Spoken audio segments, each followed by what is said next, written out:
يا أيها المزمل قم الليل إلا قليلا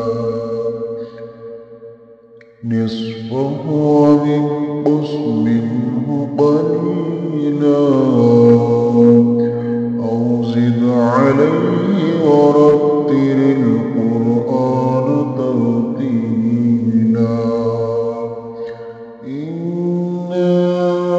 سنلقي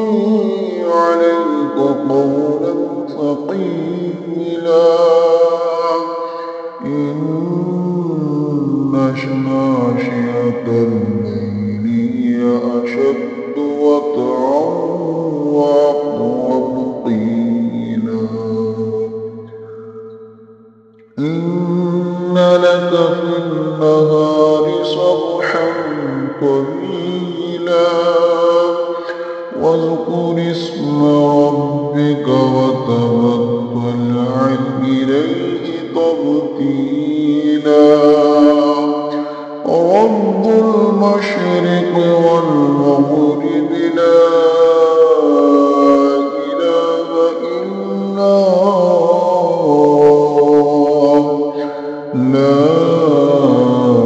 إله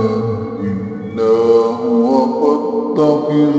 وكيلا واصبر على ما يقولون واهجرهم هجرا جميلا وذرني والمكذبين أولي النعمة ومهلهم قليلا إن لدينا أنكالا وجحيما وطعاما ذا غصة وعذابا عليما يوم ترجف الأرض والجبال وكانت الجبال كثيبا مهيلا إنا أرسلنا إليكم رسولا شاهدا عليكم كما أرسلنا إلى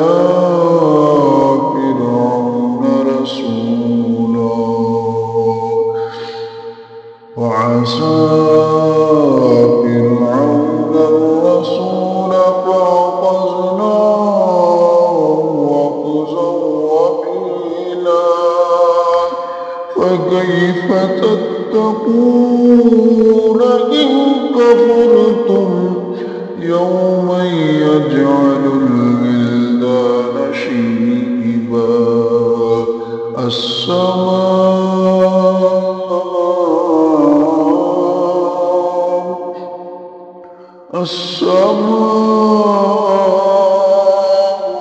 منفطر به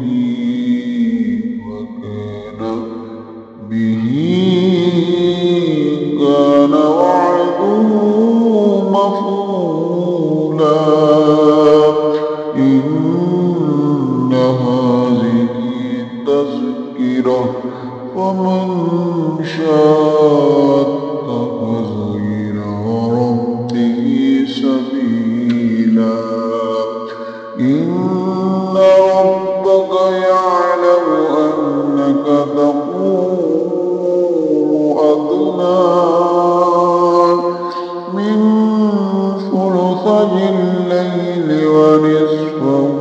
وثلثه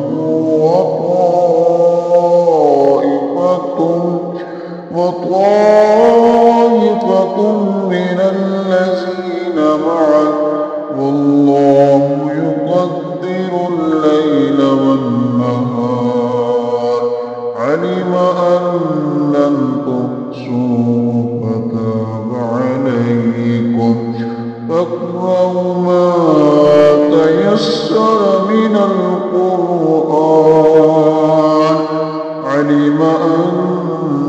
سيكون منكم مرضى